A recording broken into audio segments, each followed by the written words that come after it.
Hello everyone, हम पढ़ने वाले हैं chapter number 5 to 12th class की फिजिक्स का वैद्युत आवेश तथा क्षेत्र। और इस चैप्टर का मोस्ट इंपोर्टेंट क्वेश्चन है निरक्षीय स्थिति में वैद्युत क्षेत्र की तीव्रता का व्यंजक ज्ञात करना। कैसे करेंगे, इसका चित्र बनाना सीखो। पहले इसमें लेना तुम्हें एक माइनस क्यू आवेश और एक लेना है प्लस क्यू आवेश। इसका मध्य बिंदु क्या होगा O, और बीच की दूरी होगी L और टोटल दूरी होगी 2L। अब तुम्हें क्या लेना है, एक बिंदु लेना है इसका P। मान लो वो P बिंदु ये है। अब इस P बिंदु पर तुम्हें वैद्युत क्षेत्र की तीव्रता का व्यंजक ज्ञात करना है। तो एक तीव्रता जाएगी तुम्हारी ये, इसको बोलेंगे हम E1, और एक तीव्रता आ जाएगी इस तरीके से, इसको बोलेंगे E2। अब यहाँ पे टोटल अगर तुम्हें तीव्रता ज्ञात करनी है तो यहाँ पे तुम्हारा E का मान आ जाएगा E1 cos theta plus E2 cos theta, E2 cos theta, इस पर टोटल। अब इसके बीच की डिस्टेंस ये होगी, मध्य बिंदु की ये होगी R। अब हमें ये मान निकालना है यहाँ से लेकर यहाँ तक, और ये बिंदु क्या है P है। इस P बिंदु पर हमें वैद्युत क्षेत्र की तीव्रता का व्यंजक ज्ञात करना है।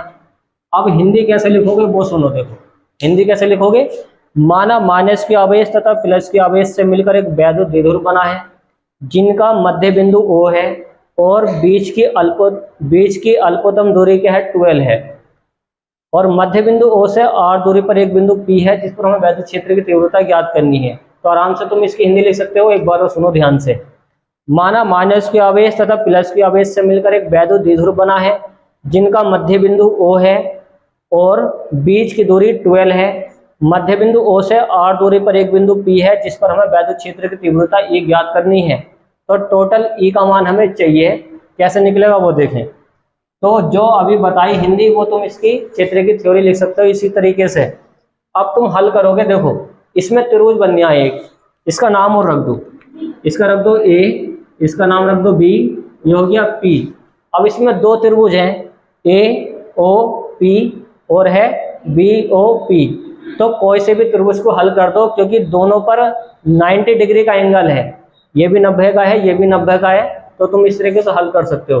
तो तुम लिखोगे समकोण त्रिभुज, समकोण त्रिभुज किसमें, AOP में, AOP में। अब AOP में तुम ज्ञात करोगे पाइथागोरस प्रमेय से। एक प्रमेय होती है पाइथागोरस प्रमेय से। अब पाइथागोरस प्रमेय का फॉर्मूला तुम्हें याद होना चाहिए। इसका फॉर्मूला था कर्ण का वर्ग बराबर होता है लंब का वर्ग प्लस आधार का वर्ग।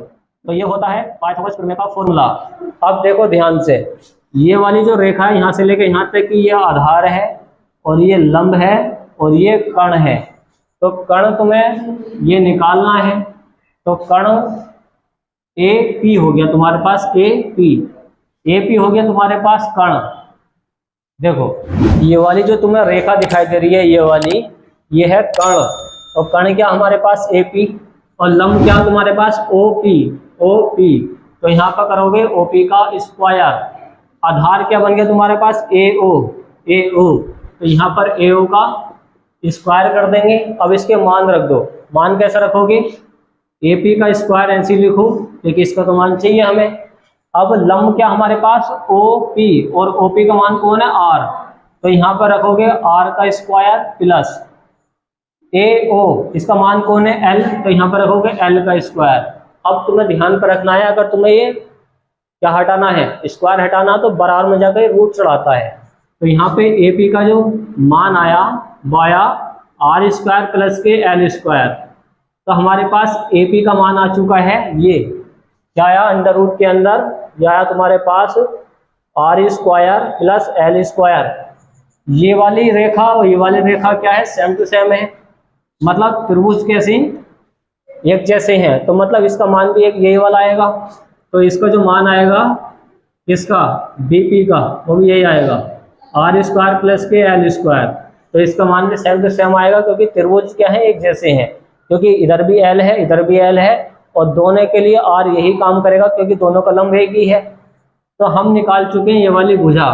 अब कैसे हल करोगे, अब लिखोगे प्लस क्यू आवेश के कारण वैद्युत क्षेत्र की तीव्रता। जैसे तुमने कौन से वाले में हल करा था, अक्षीय वाले में, तो आप तुम लिखोगे प्लस क्यू आवेश के कारण, प्लस क्यू आवेश के कारण वैद्युत क्षेत्र की तीव्रता, वैद्युत क्षेत्र की तीव्रता। तो वैद्युत क्षेत्र की तीव्रता हमें ज्ञात करनी है प्लस क्यू आवेश के कारण।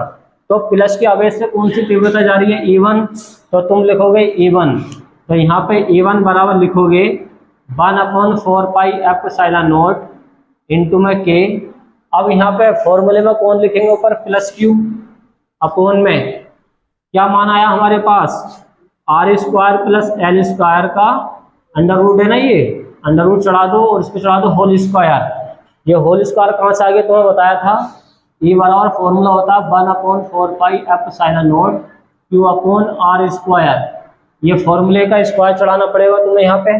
अब स्क्वायर से ही रूट कट जाएगा, यहाँ पे तुम्हारा E1 का मान आ जाएगा 1/4πε0 K, यहाँ से आ गया Q/, यहाँ से बचा R² प्लस के L²। ये हो गया तुम्हारे पास E1 का मान। देखो E1 का मान यहाँ पर निकाल लिया है, ये E1 का मान आ चुका है। अब निकालेंगे E2 का। तो E2 का कैसे निकालेंगे, माइनस क्यू आवेश के कारण, माइनस क्यू आवेश के कारण वैद्युत क्षेत्र की तीव्रता, वैद्युत क्षेत्र की तीव्रता। और वैद्युत क्षेत्र की तीव्रता अब तुम निकालोगे किसका, E2 का मान। हमने E1 का निकाल लिया है, अब किसका निकालेंगे, E2 का। तो E2 का मान निकालो 1/4πε0 K Q/। अब ध्यान से देखें, इसकी वैल्यू भी सेम टू सेम है, तो यहाँ पर लिखेंगे अंडर रूट के अंदर R² प्लस L² का होल स्क्वायर।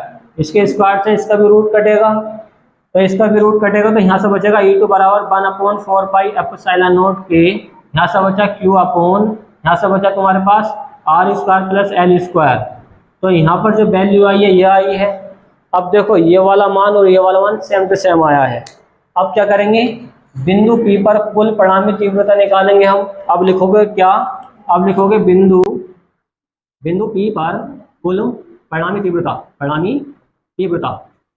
और कुल परिणामी तीव्रता हमारे पास दे रखी है, वो ये है, क्या है, ये दे रखी है E बराबर, ये दे रखी है तुम्हारे पास E1 cos θ plus E2 cos θ।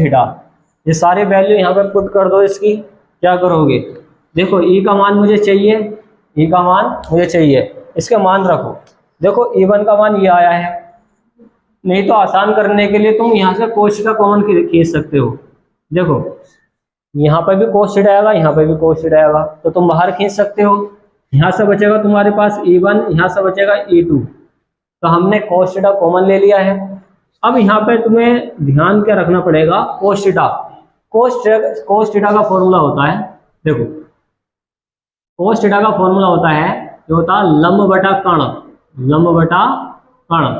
अब ये तो है तुम्हारे पास लंब, ये हो गया कर्ण, तो लंब बटा कर्ण, लंब कौन है मेरे पास L, और कर्ण हो गया तुम्हारे पास ये कौन है, कर्ण है तुम्हारे पास अंडर रूट के अंदर R² प्लस L²। यहाँ पर जो है देखो cos θ का फॉर्मूला होता है, cos θ का फॉर्मूला क्या होता है, लंब बटा कर्ण। तो ये तुम्हारे पास लंब है L, और ये हो गया तुम्हारे पास कर्ण, तो लंब बटा कर्ण का ये मान आ गया है। अब इसकी वैल्यू पुट कर दो यहाँ पे। E1 का मान ये आया हमारे पास, देखो 1/4πε0 K, यहाँ से आया तुम्हारे पास Q/, में R² प्लस L²। और E2 का मान भी सेम टू सेम है, इसको भी ऐसे लिख लो, plus 1/4πε0 K Q/, R² plus L²। अब देखो यहाँ से कैसा होगा वो देखो ध्यान से। अब तुम क्या कर सकते हो इस सवाल में, E का मान निकालने के लिए, देखो मैंने तुम्हें बेसिक में बताया था, जब नीचे के मान एक जैसे होते हैं तो वो संख्या ऐसी नोट हो जाती है। नीचे 2 है तो नीचे 2 ही आ जाएगा, 1 और 1 2 हो जाएगा, ऐसा बताया था। तो देखो नीचे के मान एक जैसे हैं, तो नीचे के मान जब एक जैसे हैं तो हम 1 नोट कर लेंगे। इसको ऐसे लिखो L/ अंडर रूट के अंदर R² प्लस L² को हमने ऐसे लिखा। अब देखो जब नीचे के मान एक जैसे हैं तो इसको नोट कर लो या इसको नोट कर लो, बात एक ही है। अब देखो 1 में 1 जोड़ेंगे तो 2 आया यहाँ पे। तो यहाँ पर सिंपल सा मेथड क्या है, जब नीचे के मान एक जैसे हो तो उसको ऐसे लिख लो, इसको लिख लो या इसको, और बीच में प्लस हो तो जोड़ दो, 1 और 1 2, ऐसे यहाँ पे करना है। नीचे के मान एक जैसे हैं तो इसको लिख लो या इसको लिख लो, तो हम लिख रहे हैं 4πε0 K, यहाँ से बचा R square plus L square. अब देखो ध्यान से, यहाँ पे ध्यान से देखो, इस क्यू में ये क्यू जोड़ना है, तो क्यू प्लस का क्यू हो जाएगा 2q। क्या हो गया? 2q हो गया है। आगे सोल्व करो। आगे कैसे करोगे वो देखो, आगे कैसे करोगे। यहाँ से तुम लिखोगे ई का मान चाहिए तो ई ऐसे लिखो। अब ब्रैकेट क्या होती है? गुणा होती है। तो मैं 2q से l की गुणा करूंगा तो पर क्या आ जाएगा? 2q आ जाएगा। तो 2ql, देखो 2q से l की गुणा करी तो 2ql आ गया। अब देखो ब्रैकेट गुणा है, मतलब इससे तुम्हें इसकी गुणा करनी है, तो तुम्हें 4 पाई एप्सिलॉन नॉट ये ऐसी लिखा हमने।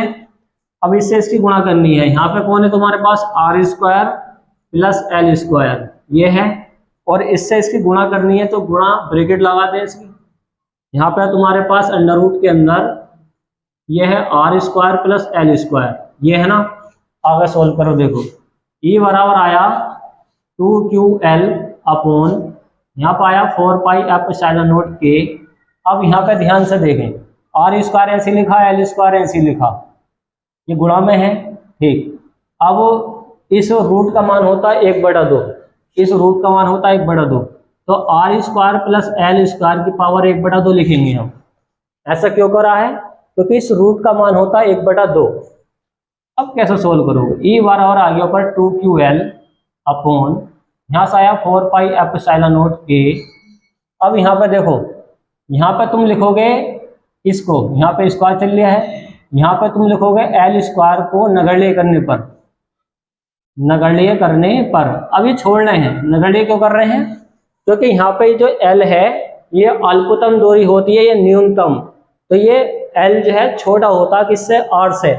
इस बात को लिख भी सकते हो कि जो एल है ये बहुत ज़्यादा छोटा होता है किससे? आर से। तो आर बड़ा होगा किससे? एल से।